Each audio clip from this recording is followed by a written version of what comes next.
Major गौरव आर्या जी ने इमरान खान की बड़ी सपोर्ट की थी और शायद अभी भी करें। हालात के मुताबिक फ़ंड रेजिंग के लिए भी इन्होंने अपील की कि इमरान खान इनके एक तरह से हॉर्स थे, लेकिन उस हॉर्स ट्रेडिंग में इमरान खान ने ख़ुद ही अपने आप को ट्रेड कर लिया है।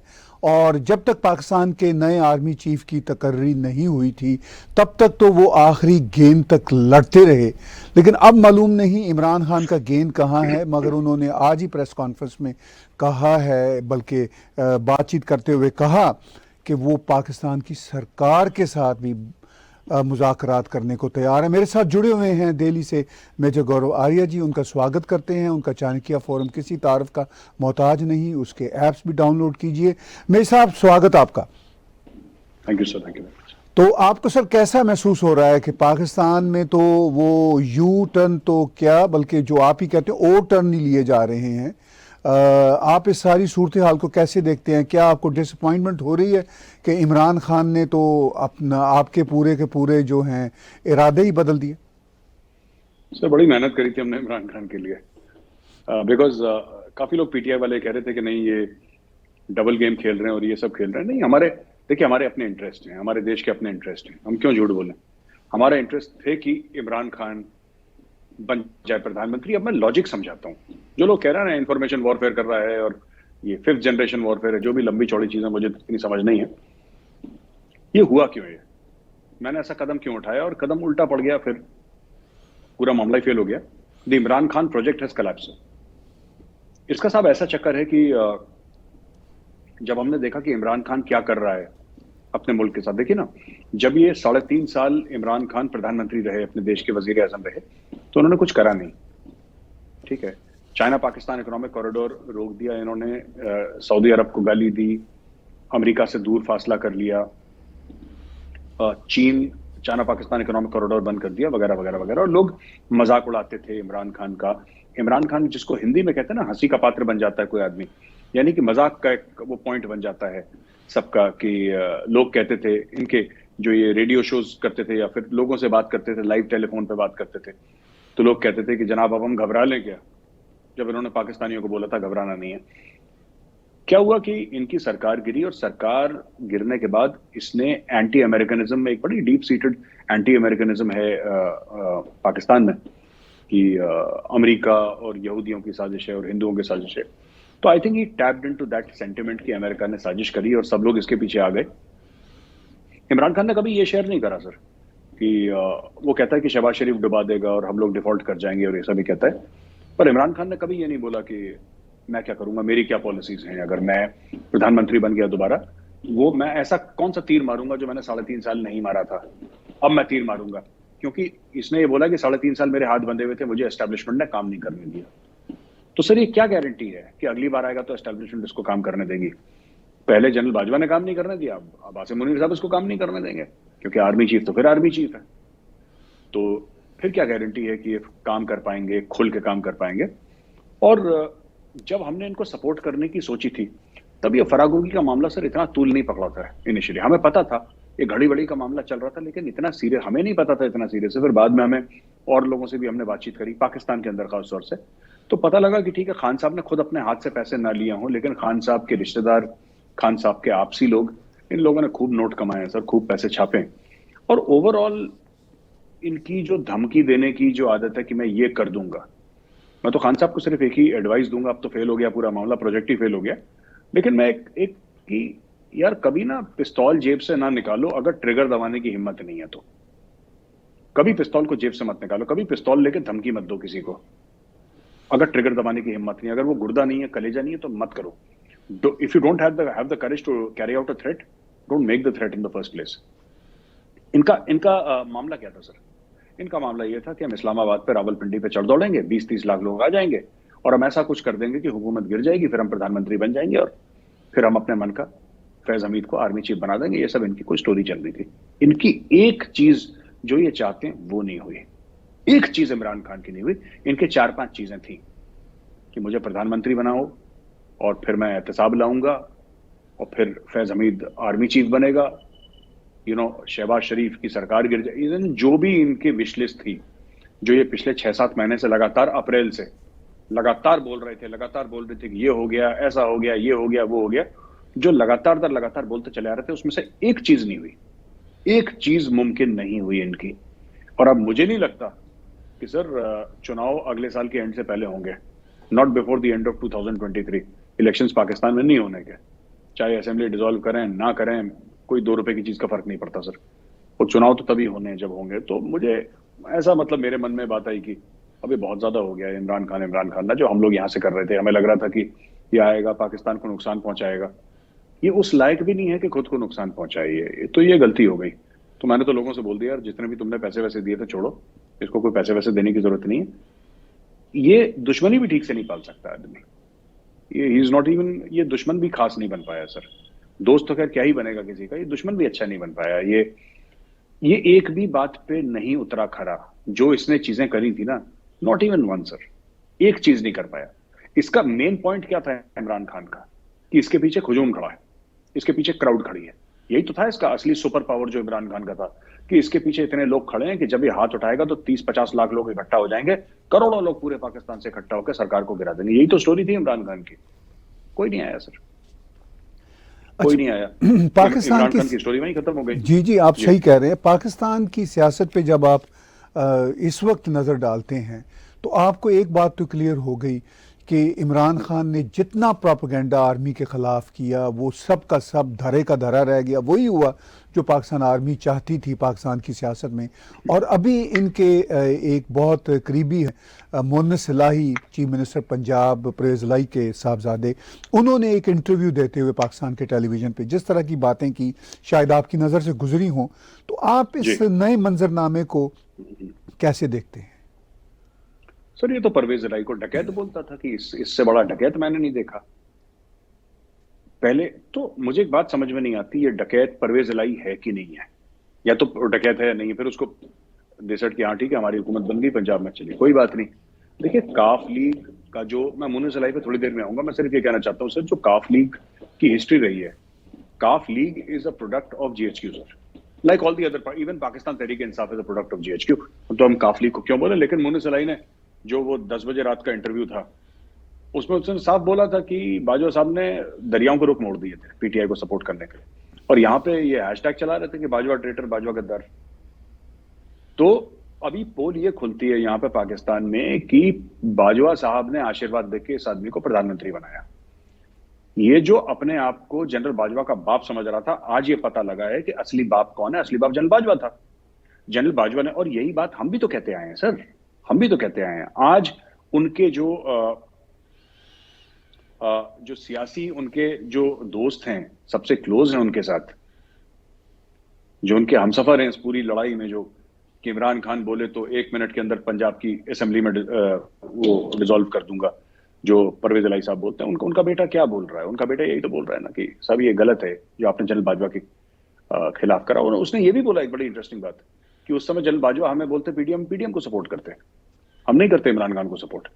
हमारा support was conditional to where the army chief told us to support, and he said Imran Khan, we supported Imran Khan. इसका मतलब इमरान खान बना ही पाकिस्तान का प्रधानमंत्री क्योंकि जनरल बाजवा का आशीर्वाद था, और जिसने उसको प्रधानमंत्री बनाया उसी को काटने दौड़ा है, क्योंकि इसको अपने बारे में गलतफहमी थी। अरे भाई, इमरान खान अगर इतना पॉपुलर लीडर था तो 20-22 साल ये जंगल क्यों भटक रहा था? क्यों नहीं बन गया पहले प्रधानमंत्री? He was picked up. उन्होंने गलत करा नवाज शरीफ के साथ। नवाज शरीफ की जो भी कारकर्दगी रही हो, मैं उस पर बात नहीं कर रहा। मैं ये नहीं कह रहा कि नवाज शरीफ मासूम है, नवाज शरीफ ने चोरी नहीं करी, मैं इस पे नहीं जा रहा। ठीक है, वो पाकिस्तान के कोर्ट्स डिसाइड करेंगे और कुछ हद तक। लेकिन ये भी बात है कि नवाज शरीफ की 2/3 मेजोरिटी थी सर। नवाज शरीफ का जो डिसमिसल था वो इंजीनियर करा गया, इमरान खान को इंजीनियर करके, इसलिए सब लोग सेलेक्टेड इसको बोलते हैं। लोग भूल गए ना, जब से ये इसने अमेरिकन साजिश की बात करी तो ये सेलेक्टेड है और ये है वो है और घबराना नहीं है, ये सब लोग भूल गए। इमरान खान ने ऐसा गेम खेला। अब क्या हुआ है कि अब लोग वापस याद कर रहे हैं। मुन्नस इलाही ने सारे के, जिसको कहते हैं कि सबके सामने कपड़े फाड़ दिए, सबके सामने बीच चौराहे चौक में कपड़े फाड़ दिए उसने, और जो था वो दिखा दिया उसने कि साहब काफ लीग इसलिए गई थी आपके साथ क्योंकि बाजवा साहब ऐसा चाहते थे। बाजवा साहब ना चाहते तो काफ लीग आपके साथ नहीं जाती। ये बात सर। जी, बड़ी इंपॉर्टेंट बात है। अच्छा, अब नए पाकिस्तान के आर्मी चीफ आ गए हैं आप पाकिस्तान की सिक्योरिटी, पाकिस्तान की इकोनॉमिक्स, पाकिस्तान की सियासी सूरत हाल को फ्यूचर करीब में कैसे देखते हैं? सर मुझे तो ऐसा लगता है कि पाकिस्तान की सिक्योरिटी के हालात बद से बदतर होने जा रहे हैं, क्योंकि सिक्योरिटी सर चाणक्य ने बोला था, जो जिन्होंने अर्थशास्त्र लिखी है, that a good treasury is the guarantee to a great army, you know, कि मतलब अगर आपकी ट्रेजरी अच्छी हो तो आपकी फौज। तो ये जो पाकिस्तानी सड़क पे लोग बोलते हैं, ठीक है, इमोशनल लोग हैं सर, वो दैट्स ओके, हिंदुस्तानी भी काफी इमोशनल है, लेकिन मुझे लगता है कि हम में जज्बा है, ये जो कहते हैं ना, ये जज्बा ज्यादा, ये माल बहुत ज्यादा बिक चुका है जज्बे वाला। जज्बे वज्बे से लड़ाई नहीं होती, लड़ाई पैसे से होती है।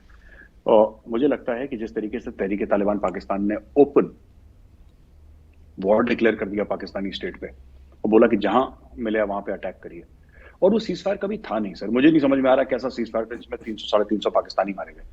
ये कैसा सीज फायर था? मुझे तो ये सिर्फ कागजों में था sir cease fire, because they were attacking Pakistani forces और मार रहे थे। तो ये सब तो चलेगा सर, और आगे बढ़ेगा। जहां तक आपने नए आर्मी चीफ की बात करी है, मुझे नहीं लगता कि उनकी और बाजवा साहब की पॉलिसीज में ज्यादा कुछ फर्क रहेगा। They will control Pakistani politics sir. मुझे ऐसा लगता है कि कुछ साल, और ये मेरा मानना है, हो सकता है मैं गलत हूं, लेकिन मेरा मानना है कि लाइन ऑफ कंट्रोल शांत रहेगी। अंडरस्टैंडिंग है इंडिया के साथ कि साहब हम आप पे कुछ नहीं करेंगे, आप हमारे ऊपर कुछ नहीं करेंगे। And I think the effort will be to settle the western borders of Pakistan. लेकिन सबसे बड़ी बात यह है कि सेटल हो पाएंगे, नहीं हो पाएंगे, क्योंकि जो पाकिस्तान को 40 साल से गलतफहमी थी सर, पूरे 40 साल से पाकिस्तान को एक बहुत शदीद, बहुत जबरदस्त गलतफहमी थी कि हम अफगानिस्तान को कंट्रोल करते हैं और हम जो चाहेंगे अफगानिस्तान में होगा, हमारा 5वां सूबा है। ये बहुत बड़ी गलतफहमी थी। अब क्योंकि पाकिस्तान फेल हो गया है, तो रॉ की साजिश हो गई है, यहूदियों की साजिश हो गई है, हिंदुओं की साजिश हो गई है। अपनी नाकामयाबी के ऊपर कभी कोई बात नहीं करता कि साहब दुश्मन का तो काम साजिश करना है। अगर वो कहते हैं कि भाई, मुझसे कहते हैं मेजर साहब आप साजिश करते हैं, सर अगर मुझसे कहते हैं कि आप हिंदू हैं और आप दुश्मन हैं, तो मेरा तो काम साजिश करना, आप भी साजिश कर लीजिए। साजिश करने के लिए ज़हीन दिमाग चाहिए सर। मैं तो ये कह रहा हूं कि आप कर लीजिए साजिश, किसने मना करा है आपको? आपको मना करा है किसी ने साजिश करने के लिए? लेकिन मुझे नहीं लगता सर, ये अपनी जो नालायकी है, अपनी नाअहली है। मैं सिक्योरिटी एस्टेब्लिशमेंट की बात कर रहा हूं, मैं आम पाकिस्तानी की बात नहीं कर रहा। I am talking about GHQ. जिस तरीके से इन चीजों ने प्लान करा है, ये they have not been successful sir, in spite of saying कि हम मजहब हैं और ये हैं वो हैं, पाकिस्तानी हमें वो तालिबान हमें, माफ कीजिएगा, कश्मीर लेके देंगे। ये सब बड़ा इन्होंने गाना वाना गाया टीवी पे, और उन्हीं के इतने बंदे मार दिए सर, 300 350 बंदे मार दिए सो कॉल्ड सीज फायर के दौरान, कि हम सब लोग भाई हैं। वो भाई भाई के दौरान इतने मार दिए सर इन लोगों ने। जी, आपने तालिबान की बात की। अभी रिसेंटली पाकिस्तान की state minister for foreign affairs miss Hina Rubani Khar ने काबुल का दौरा किया। उसमें 2-3 उनकी तस्वीर बड़ी वायरल हुई। एक में तो ये देखा जा सकता है कि वो तालिबान के लोगों से बातचीत कर रही हैं और वो तालिबान के लोग जवाबन हंस रहे हैं, मुस्कुरा रहे हैं, और पूरी दुनिया का मीडिया ये कह रहा है कि ये तालिबान अपनी औरतों को तो वेलकम नहीं करते, मगर हिना रुबानी खर को वेलकम कर रहे हैं। मगर ये वेलकम भी उस तस्वीर की हद तक था। दूसरा जो रुख है वो ये है कि तालिबान के जो फोकल लीडर हैं, मरकज़ी लीडर हैं, he refuse to meet Hina Rubani Khar. इस बात पे नहीं कि वो लेडी हैं, इस बात पे कि वो पाकिस्तान के साथ रिश्ते इस्तवार नहीं करना चाहते। और फिर ये भी इतलात आ रही हैं कि वो भारत के साथ रिश्ते इस्तवार करना चाह रहे हैं। इस मंजरनामे को आप सर कैसे देखते हैं? सर ऐसा है कि मुल्ला याकूब है, मुल्ला उमर का बेटा, he is the defence minister, तो उन्होंने मना कर दिया मिलने से। और तालिबान की जो सीनियर लीडरशिप है उसने भी काफी हद तक मना कर दिया। कुछ लोग मिले, ठीक है, minister of state for foreign affairs ने पाकिस्तान की, कुछ तो प्रोटोकॉल होगा तालिबान के अंडर भी, तो वो उनको दिया गया जो थोड़ा बहुत वो दे सकते हैं, लेकिन उसके अलावा कुछ हुआ नहीं और इससे कुछ निकल के नहीं आया। लेकिन हम ये कह रहे हैं ना कि तालिबान के लिए कुछ है भी नहीं देने को तालिबान के पास। ये चाइना गए थे, वहां से कुछ नहीं निकला सर।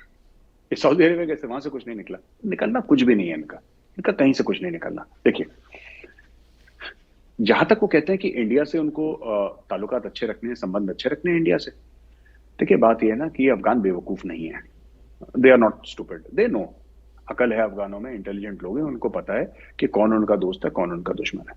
भारत ने क्या करा सर? भारत ने क्या करा?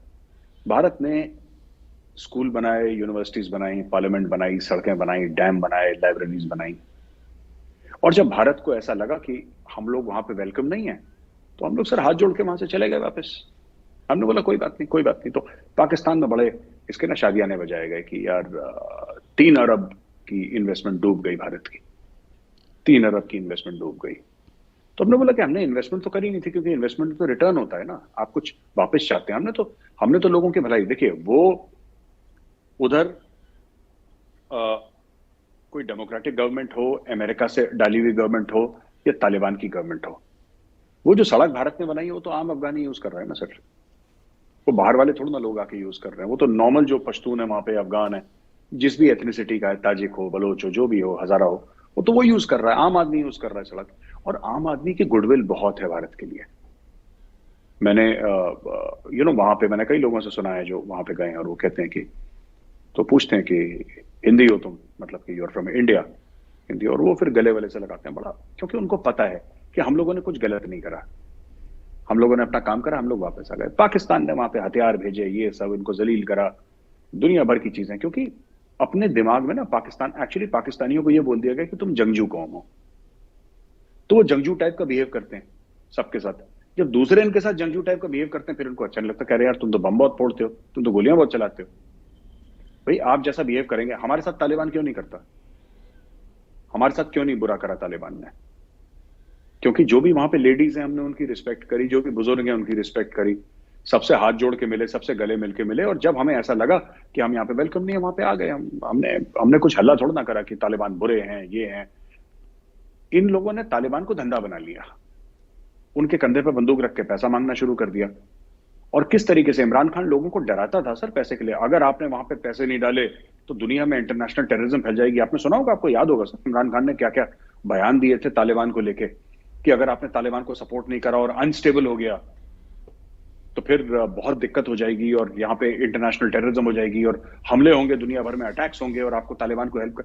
ये तो तरीका था इमरान खान का और पाकिस्तानी स्टेट का, कि लोगों को, सबको खौफजदा कर दो दुनिया को, कि किसी तरीके से पैसे आ जाएं डरा डरा के। और तालिबान ने कई बार इनको डायरेक्टली भी बोला कि बॉस हमारे लिए मत मांगो, हम अपना खुद कर लेंगे, हमें आपकी जरूरत नहीं है। लेकिन इनकी प्रैक्टिस इतनी है सर, माशाल्लाह, इतनी जबरदस्त प्रैक्टिस है इनकी, कि ये चाहे आप बोले ना बोले, इनका हाथ तो ऐसे ही जाता है सर सामने, की दे दो भाई, कुछ पकड़ा दो, तो इनका हाथ ही ऐसे जाता है। तो ये मुझे लगता है कि बहुत अब परेशानियां बढ़ने वाली हैं सर वेस्टर्न बॉर्डर पे पाकिस्तान की, जबरदस्त। तो भारत के साथ तालिबान अब किस तरह के रिश्ते बनाना चाहता है, क्या आपका एनालिसिस है? ताहिर साहब, ये स्टोरी है कि जो भी हमने करा अफगानिस्तान में, चाहे हमने गेहूं दिए, चाहे हमने उनको दवाइयां दी या कुछ भी दिया, तो वो तो गैरतमंद लोग हैं, वो मांगते मांगते नहीं है। तो पर उनको पता था कि भारत जो कह रहा है, भारत ने बोला है कि साहब आप बताइए हम आपके लिए क्या कर सकते हैं, हम आपसे कुछ भी नहीं चाहिए, we don't want anything from you, पर हम हाजिर हैं because we have done so much of work in Afghanistan. तो जो पाकिस्तानी हर कहते थे ना कि इन्वेस्टमेंट करी है भारत ने, इन्वेस्टमेंट क्या, इन्वेस्टमेंट करी है, हमें उससे रिटर्न क्या मिला? हमें क्या, वो जो अगर हमने सड़क बनाई है सर काबुल में, ठीक है, 200-300 किलोमीटर की सड़क बनाई है, हम उससे सड़क में क्या हमने चुंगियां लगा दी कि 10-10 रुपए दोगे तब हम तुम्हें पार करने देंगे? ऐसा तो नहीं है ना सर। हमने कुछ नहीं करा वहां पे, we have not taken any monetary benefit. जो भी उस समय गवर्नमेंट ने बोला था वो हमने काम करा, इस समय जो गवर्नमेंट बोलेगी वो काम कर देंगे। तो मुझे लगता है कि यहीं पे चीजें हैं, लेकिन the future looks very very dark for पाक अफगान जो ताल्लुकात है सर, उसके अगर मैं बोलूं तो future looks very dark for them sir. जी, आप कह रहे हैं मेरे साहब कि future looks very dark between Pakistan and Afghanistan relationship.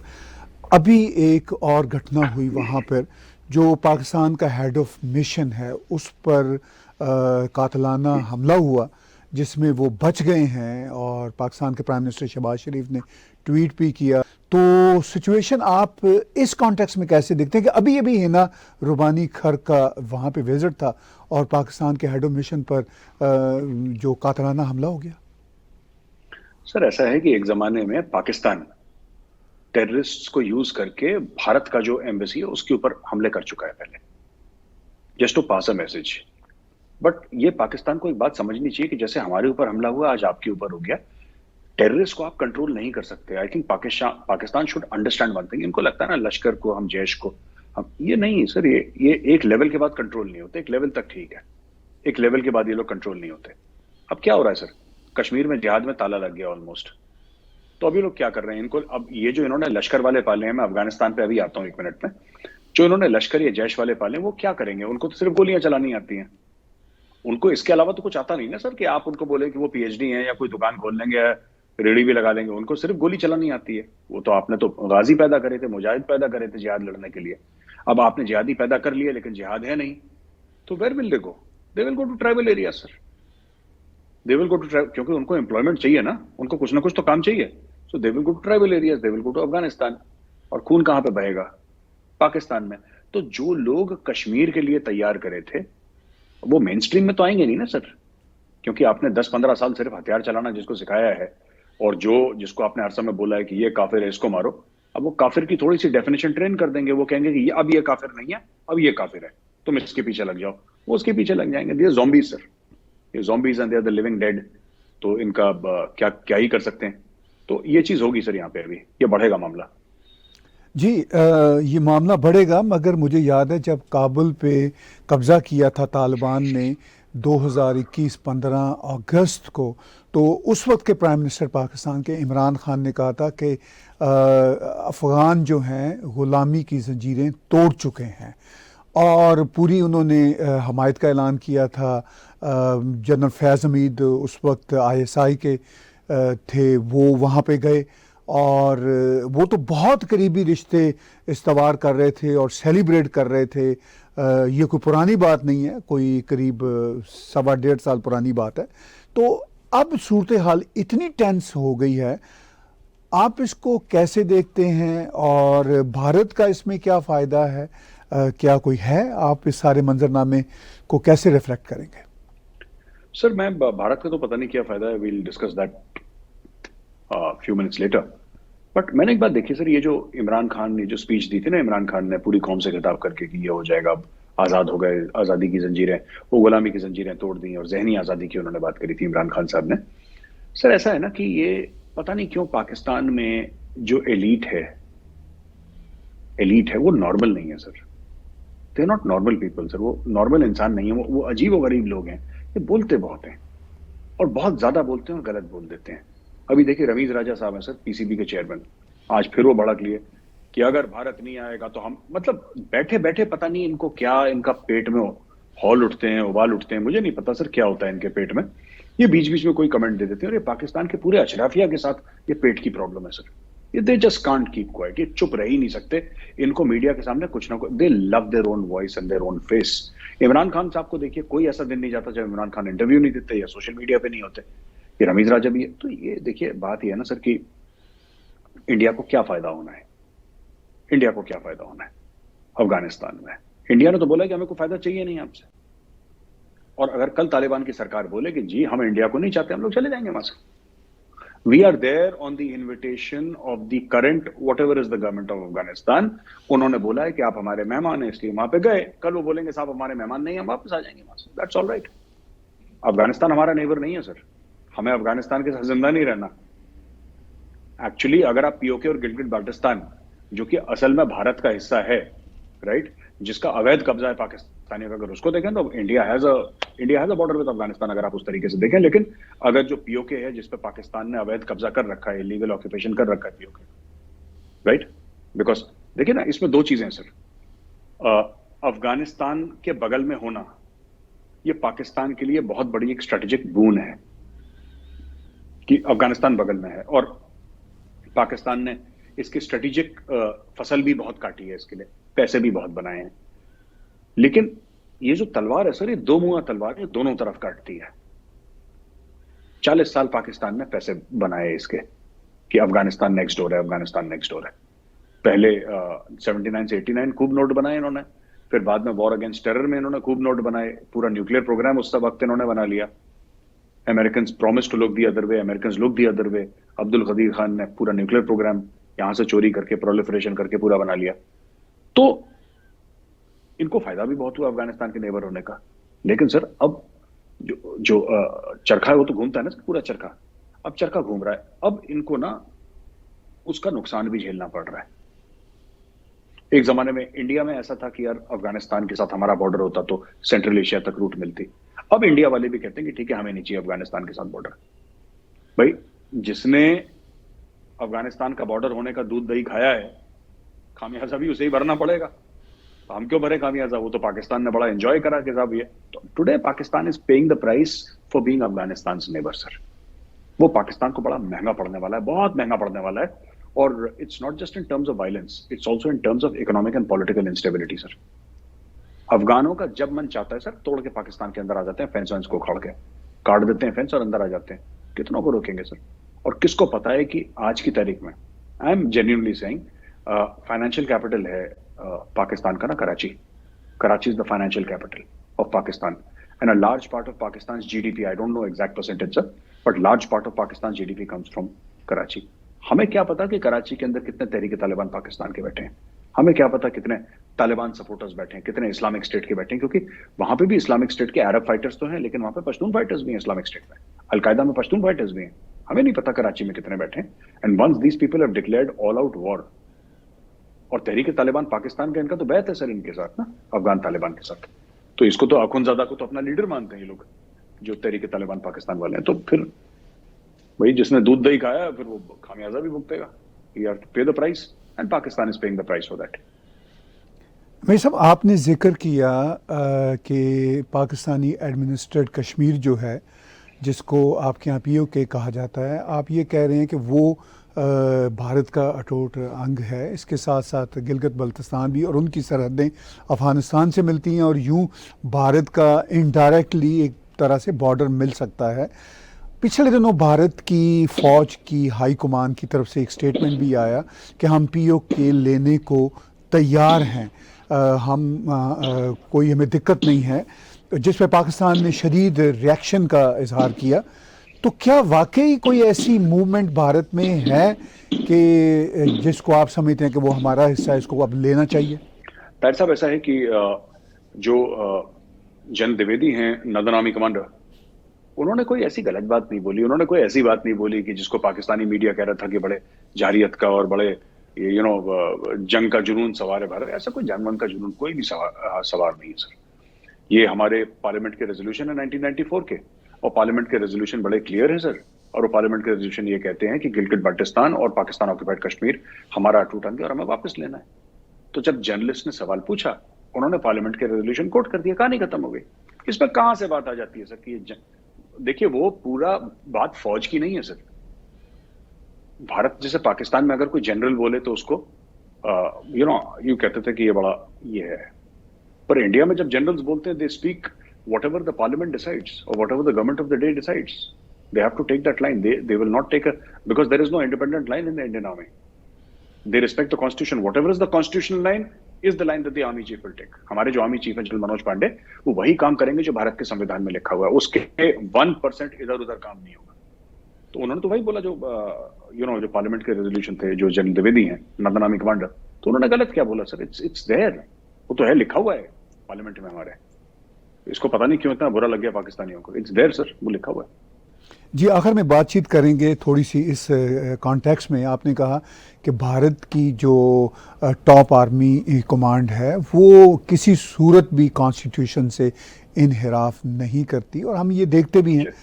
लेकिन on the other hand Pakistan की जो आर्मी कमान है वो बहुत ही पावरफुल है, और आप इसका अंदाज़ा इस बात से भी कर सकते हैं कि भारत में जब आर्मी चीफ बदलते हैं तो जो एक सेरेमनी होती है बहुत सिंपल अंदाज की है। पाकिस्तान की सेरेमनी अभी हुई तो वो आपने देखी कि कितनी लैविश थी। अगरचे ये खबरें भी आ रही हैं कि जनरल आसिम मुनीर ने ये कहा है कि आइंदा से हम भी सिंपलीफाई हुक अपने आप को करेंगे। तो ये जो फ़र्क है, भारत की जो इतनी बड़ी फ़ौज है वो इतनी ज़्यादा डाउन टू अर्थ है और अपने कॉन्स्टिट्यूशन के साथ लॉयल है। On the other hand border के इस पार सूरत हाल मुख्तलिफ है। इसको आप कैसे देखते हैं? सर, ऐसा है कि प्रोफेशनल आर्मीज वो काम नहीं करती जो पाकिस्तानी फौज करती है सर। तो पाकिस्तानी फौज takes great pride in saying कि हम एक प्रोफेशनल आर्मी है।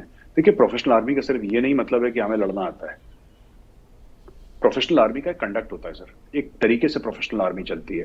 आप अपने आप को कैसे प्रोजेक्ट करते हैं, that is also professional army, है ना। हमारे तो आर्मी चीफ जाते हैं, वो आर्मी चीफ के ऑफिस में फोटोग्राफिंग सेशन होता है और दोनों बेटे एक्सचेंज करते हैं, फोटोग्राफ्स खींचते हैं, वो बैठते हैं, पुराने वाले पहले बैठेंगे और जो होने वाले आर्मी चीफ है इनकम्बेंट वो खड़े रहेंगे, फिर उल्टा they change places, then the new army chief will sit and the outgoing army chief will stand, और उसके बाद चाय कॉफी होती है इमीडिएटली, वो 50-100 लोग होते हैं चाय, और उसमें वो 2-3-4 किस्म के स्नैक्स होते हैं सर, चाय होती है, वो करके that's it and shake hand and old army chief goes back, that's it. को होता ही नहीं। बट पाकिस्तान के आर्मी चीफ का जब मैं फंक्शन देखता हूँ सर, जनरल बाजवा और आसिम मुनीर साहब का, तो मुझे ऐसा लगा कि कोई बड़ी अमीर रियासत के हेड ऑफ स्टेट का कोई फंक्शन है, कि जैसे जिसका ना करीब 600-700 अरब डॉलर का फॉरेन एक्सचेंज रिजर्व हो, वर्ल्ड की टॉप इकोनॉमीज में हो, और पूरी दुनिया उसको बड़े हैरत से देखती हो, और वहां का जो हो रहा है जैसे कि कोई गल्फ के कोई बड़े शेख हैं जिनके पास ना तेल के भंडार हैं, समंदर है तेल का, या फिर अमेरिका के प्रेसिडेंट का कुछ, वो उस लेविश स्टाइल में। तो हमारे फौज का सर ऐसा नहीं है। हमारे ये जो मतलब ठीक है, we also have our cantonments and comfortable cantonments होती हैं, इसमें कोई शक नहीं है, हमारे cantonments are comfortable and we have all sorts of facilities, लेकिन वो एक दायरे में होती है सर। जो भी हम लोग करते हैं ना, देयर इज अ सर्टेन, या आपने बात, अगर मैं आपकी इजाजत हो तो थोड़ा सा तफसील से बताऊं। तार साहब, ऐसा है कि हमारे यहाँ, हमारे समाज में या हमारे देश में कहा जाता है कि हर चीज की एक मर्यादा होती है सर। मर्यादा को मैं उर्दू में कैसे बताऊं मुझे पता नहीं है, पर आपके व्यूअर्स के वो एक जो रीत पाकिस्तान में हैं, जिसको हम कहते हैं रीत रवायत है। नहीं सर, नहीं रीत रिवायत नहीं सर। मर्यादा ये होती है कि आपकी कुछ बाउंड्रीज होती हैं सर, वो मर्यादा लांघ नहीं सकते, वो मर्यादा पार नहीं कर सकते, ठीक है। जैसे कि आप मुझसे बड़े हैं उम्र में, मैं आपसे रिस्पेक्टफुली डिसएग्री करूंगा सर कि तार साहब मुझे आपकी बात समझ में नहीं आई, लेकिन आफ्टर अ वाइल मैं नहीं करूंगा, क्योंकि वो मर्यादा का उल्लंघन होगा। मर्यादा अलाउ नहीं करती, वो परमिट नहीं करती। मैंने देखा है कि पाकिस्तानी अशराफिया में कोई मर्यादा नहीं है सर, ये कुछ भी कर देंगे ना अपने फायदे के लिए, और इनको जो ठीक लगेगा। So they don't have that sense of borders कि ये आपको इसके पार नहीं जाना है, आपको ये नहीं करना है, ठीक है। जैसे कि हमारे भी कांग्रेस और बीजेपी की सर बड़ी लड़ाई रहती है भारत में ना, पर ऐसा नहीं हो सकता कि किसी का भाई या कोई और जाके रेस्टोरेंट में खाना खा रहा हो और वहां पे 15 लोग मिलकर उसको गाली गलौज करके आए। और कांग्रेस और बीजेपी की लड़ाई बहुत पुरानी है। पीटीआई ने तो कल जन्म लिया है सर, ये तो बच्चों वाली पार्टी है, छोटी सी नन्ही मुन्नी सी पार्टी है सर, छोटी सी। और these are, Congress is more than 100 years old sir. BJP बहुत दशकों पुरानी पार्टी है। बीजेपी पार में है, कांग्रेस ऑपोजिशन में, लेकिन जो कुछ भी एक दूसरे के ऊपर इल्जाम लगाएंगे, जो कुछ भी बोलेंगे, ये वो उल्टी सीधी चीजें बोलेंगे, लेकिन एक लक्ष्मण रेखा है सर सारी पार्टीज की भारत में, ये बात मैंने देखी है। वही फौज भी हमारी लक्ष्मण रेखा फॉलो करती है। They have to follow the orders of the civilian leadership. वो सिविलियन लीडरशिप कुछ भी हो सर, वो कैसी भी हो, अच्छी हो बुरी हो, that is not the armies headache. जैसे पाकिस्तान में आर्मी हर समय ये बोलती है ना कि साहब हम लोगों ने इसलिए टेक ओवर कर लिया क्योंकि सिविलियन लीडरशिप उस जमाने में, आयूब खान के जमाने में करप्ट थी। तो इंडिया में कौन से दूध के धुले हैं सर? इंडिया में भी पहले हर स्टेट में और सेंटर में बहुत करप्शन हो चुका पहले। वो तो अभी आके मोदी जी ने नल बंद कर दिया पूरा कि यहाँ पे करप्शन काफी कम हो गया, लेकिन fact of the matter is Bharat में भी बहुत ज्यादा करप्शन था, लेकिन फौज यहाँ पे नहीं चढ़ दौड़ी क्योंकि फौज का रोल नहीं है। फौज का काम है सरहदों की निगरानी करना, बस, इससे अलावा फौज का कोई रोल नहीं है। तो ये पाकिस्तान में जब हम देखते हैं ना कि जनरल मुनीर और कमर जावेद बाजवा साहब, और ये जो आपने बोला ना कि उन्होंने बोला कि हम भी सिंपल सेरेमनी करेंगे, ये मुझे लगता है ये भी अफवाह है सर, ये भी अफवाह है, क्योंकि मैंने कहीं किसी पाकिस्तानी अखबार में नहीं पढ़ा। ये व्हाट्सएप पे बड़ा घूम रहा था, और ये बड़ा सोशल मीडिया में, माफ कीजिएगा, not on WhatsApp but social media में बड़ा घूम रहा था पाकिस्तानी न्यूज पे कि आसिम मुनीर साहब ने ये बोल दिया, लेकिन that is not the case. Pakistan में, इंडिया में जो सेरेमनी थी ना सर, वो आर्मी चीफ की थी। पाकिस्तान में जो सेरेमनी हुई थी ना between general Munir and general Bajwa, वो हेड ऑफ स्टेट की सेरेमनी थी। ये फर्क है। That was not the army chief ceremony sir. General Asim Munir is head of state, he is the president, prime minister, chief justice and stock exchange all rolled into one sir. वो बंदा खुदा है sir Pakistan का, तो उसके लिए तो इतना जलवा बनता है। That is okay sir. बहुत आखिर में ये बताइए कि अभी रिसेंटली आपके चाणक्य फोरम का एक बहुत बड़ा इनकलेव हुआ, और उसमें भारत के आर्मी के टॉप जो लीडर थे वो पहुंचे। तो क्या बातचीत हुई, हमारे व्यूअर्स को थोड़ी सी जानकारी दीजिए, और क्या आपके एम्बिशन हैं फर्दर इस कॉन्टेक्स्ट में? नहीं, हमारे तो क्या एम्बिशन है, बट ये हमारे बड़े हैं जो बुजुर्ग हैं हमारे, हमारे बड़े हैं, हमारे सीनियर्स हैं, वो सर हम उनसे जाके रिक्वेस्ट कर लेते हैं. They are all, the army chief was very kind, he was very gracious, he agreed. मैंने बोला सर आप प्लीज आएं, बड़ा अच्छा लगेगा, हमारी इज्जत अफजाई होगी. यानी सर हाँ ठीक है मैं आऊंगा. It was a surprise for me कि भाई इंडिया का army chief, he has agreed to come. But very kind of him, very gracious of him. तो मैंने उनसे सवाल पूछे सर, कुछ सवाल थे जो मेरे मन में थे, और खासतौर से विंटर पोस्चर के बारे में, और कई सारे सवाल पूछे. नहीं, answered them very frankly, and audience से जो भी क्वेश्चन थे वो उन्होंने पूछे, और he gave a good reply. And next time also sir we hope to get senior people, क्योंकि we are dealing with hard security sir. जो चाणक्य डायलॉग्स है, it does not deal with foreign affairs, so it is about hard security sir, geopolitics and national security. तो जिसको हम hard security भी बोल सकते हैं, उसके साथ डील करते हैं. देखिए अगली बार हम आपको इतने ही बढ़िया, बिकॉज आर्मी चीफ, अब वो पता है प्रॉब्लम क्या हो गई, sometimes good things also become a this thing. Now with the army chief coming na, the bar has been set so high. वो जनरल मनोज पांडे आ गए तो सब लोग अरे जनरल मनोज पांडे आ गए फंक्शन में. अब हम ये सोचते हैं यार किसको बुलाएंगे, मतलब यू कांट बीट दैट ना, when you're talking about security, when you're talking about hard security. So what do you do? The chief of army staff has come. अब हम किसको, तो ये अब मेरे ऊपर बड़ा टेंशन बन गया ना कि अब किसको लाएं, because that is an unbeatable thing ना, general Pande sitting on the stage with you. अब हम देख रहे हैं सर, दिमाग लगा रहे हैं अपना, देखते हैं करते हैं, 3-4 महीने बाद दूसरा करेंगे, फिर देखेंगे सर. बहुत शुक्रिया मेहर साहब, आज आपने हमें वक्त दिया और बड़ी हमने अहम बातें की. बातचीत आपके साथ होती रहेगी. बहुत बहुत धन्यवाद आपका. Thank you sir, thank you. Views बातचीत सुन रहे थे मेजर गौरव आर्या जी की. उन्होंने पाकिस्तान की सियासी सूरत हाल, अफ़गानिस्तान पाकिस्तान के रिश्तों के हवाले से और अपने चाणक्य फोरम के जो इस वक्त वहाँ पे काम हो रहे हैं उसके हवाले से बातचीत की. आप हमारा यूट्यूब का चैनल सब्सक्राइब कीजिए, हमारी ऐप्स को डाउनलोड कीजिए. इसके साथ साथ मेजर साहब के चाणक्य फोरम की ऐप्स भी डाउनलोड कीजिए. और आप अगर हमें कंट्रीब्यूट कर सकते हो तो यहाँ पर जो इन्फॉर्मेशन आ रही है tagtv.info/donate पर आप हमें कंट्रीब्यूट कर सकते हैं, पेपॉल, क्रेडिट कार्ड या पैट्रियन के ज़रिए. आज की बातचीत मेरे साथ और मेजर गौरव आर्या जी के साथ देखने सुनने का बहुत शुक्रिया.